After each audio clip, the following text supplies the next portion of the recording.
Hi, and welcome to this very basic tutorial of TVed.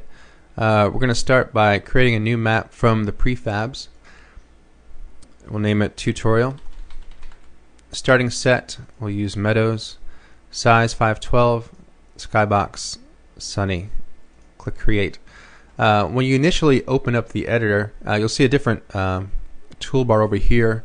I like to use the button bar. You can access that by clicking view and toggle button bar. Great, so we're in the level. Now there's a bug with the current build that if you built mountains, you painted layers, you saved it, and you went back into it, you wouldn't see it. It would lose your information. And so we're going to change that. We're going over to the texture tool, the texture browser here. We're going to click on that. And we're going to find a package called tutorial textures. And basically, it's any whatever you named your map followed by textures. So we'll go there, scroll down, we'll find the height map. We'll select on it, right-click, duplicate, package. We're going to put this in my level. Any custom textures that you want saved with your map have to go in the package called my level. Name, we'll name it height field. And click OK. And it'll take us to my level. Just click on the all button. It's a little error there. And we have it selected. It has this border around it. We'll go over to the terrain tool. And we're going to right click on the height map here and set height field from current, knowing that we have the height field selected, the new one that's in my level.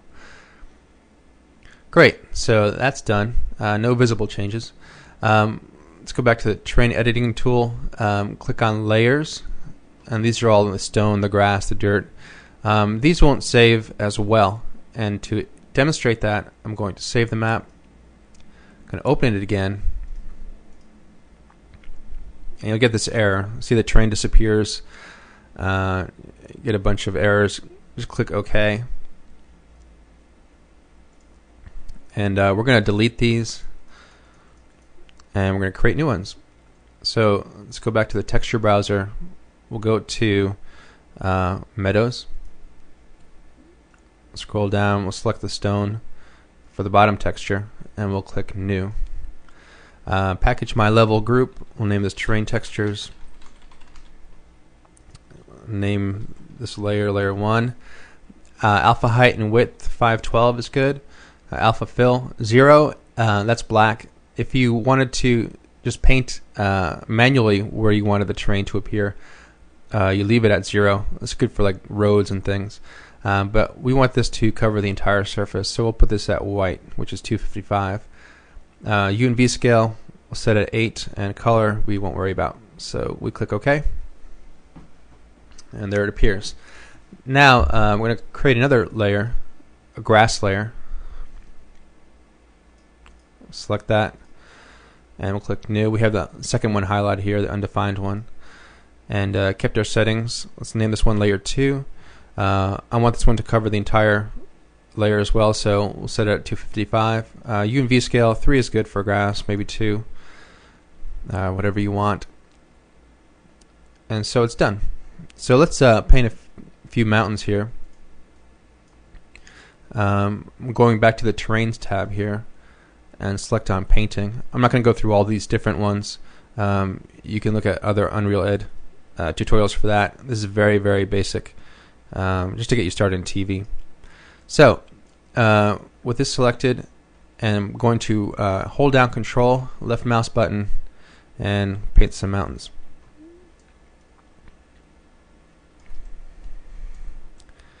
Great. So now, why did I put the grass over the rock? It's a good idea to delete the grass to expose the rock underneath. It's just a better way to paint rock instead of painting a rock on top of the grass. And it's done on some of the retail maps. So we'll do that now. So we have the Layers tab selected. We have it on painting. I'm going to set my strength down to something pretty low.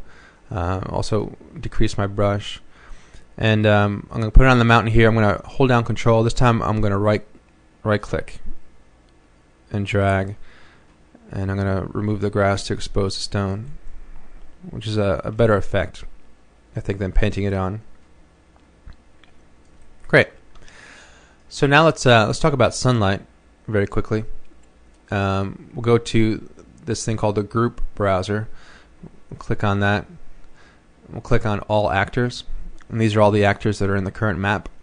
And here we'll select sunlight, and we'll right click on it, select go to, and it puts it right there. So I'm going to zoom out just a little bit. As you can see, it's under the terrain. I'm going to click on this eye here, and this will lock to the sunlight. So wherever I move my cursor, it'll move the sun as well. So I click on that, and then I click on the sun, and now I can move it around. Now I want my sun, let's say, up over here. Also, in the lower right hand corner, you can see the camera settings. I'll set this to high, so I move around fairly quickly, and I'll get a good shadow on that mountain on the other side. So I've set it up to where I want the sunlight to hit, and I unclick the eye. I don't want to move it around anymore, and I go up to the top here, and I select the second light bulb, build change lighting, and I'll see the effect. Great. So we got a good shadow there. Okay, so as we look around the map, we see it's kind of small actually for a tribes map. And even though we chose the 512 by 512 setting, so we want to increase the terrain. And the way we do that is we go to the terrain info here in the group browser. We'll right click on it and choose properties. Scroll up top, and here in the terrain scale, we expand that, and here's where we change it. Now what's great about this is that if you painted rock and grass and stuff, it won't lose where it's painted. It'll expand with the terrain. However, the bases and meshes and stuff you've put in, you'll definitely have to move those. So great. So we've expanded our terrain, but the out of bounds grid hasn't moved at all, and we need to change that. So we're going to go to the overhead view. I'm going to zoom out, and we see these two boxes. The black one is the out of bounds grid, and this orange one here is the zone. And we don't know where the terrain starts and where it ends, and to view it, we go to the gray part of the bar here. We right click and we select view, show terrain, and there it appears. So now we have to go to the vertex editing mode to expand these boxes. Click on that, click in the window here, and highlight this, and I'm going to control click on these vertexes. But before I move them, I want to make sure down here that the toggle to vertex snap is on and that the grid snap is on. Also, I'm going to set my grid to 2048 because I'm dealing with very broad movement. So I'll go back to the window here. I'm going to select this again. I'm holding down control as I click these two, and I hold down control and I move these vertexes.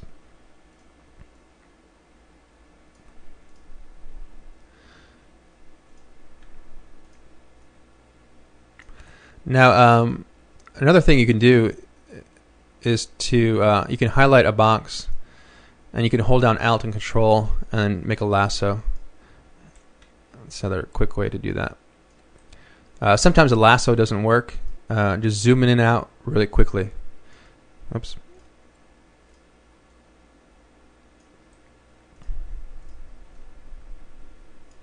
I like to leave some space between the edge, so when you look out at the out of bounds grid, you just see terrain. And I'm not going to be exact. I'm just going to go through this quickly. So great. So that's done.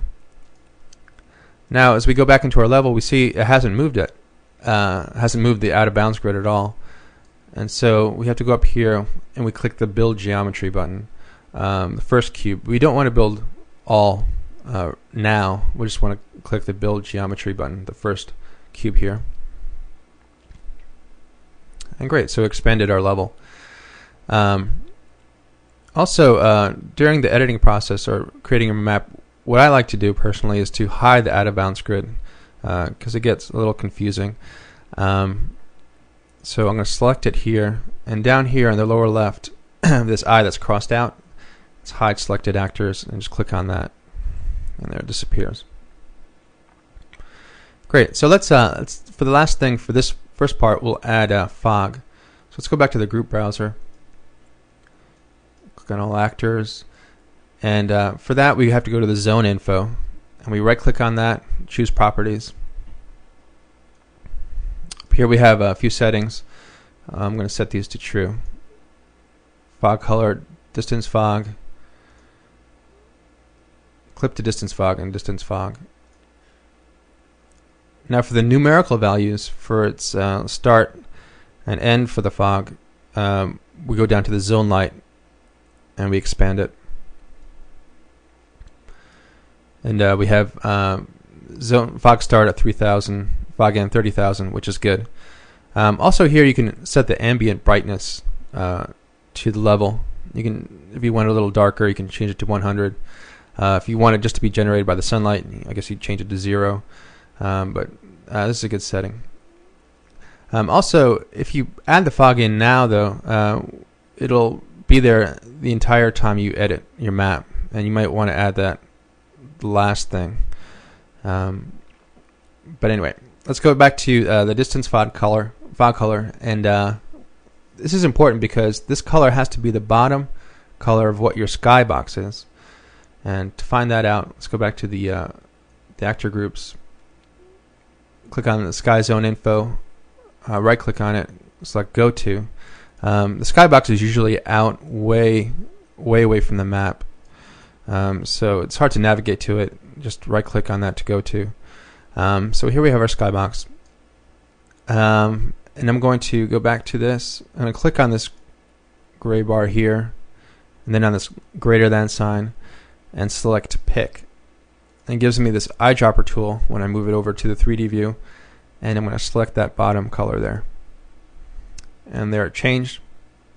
And so that's it. So let's go back to the actor groups, select on the sunlight actor, right click, go to. This will just bring us back to the main area, and there we are. So that's the end of this first part. The second part will talk about building a very simple base. And thanks a lot.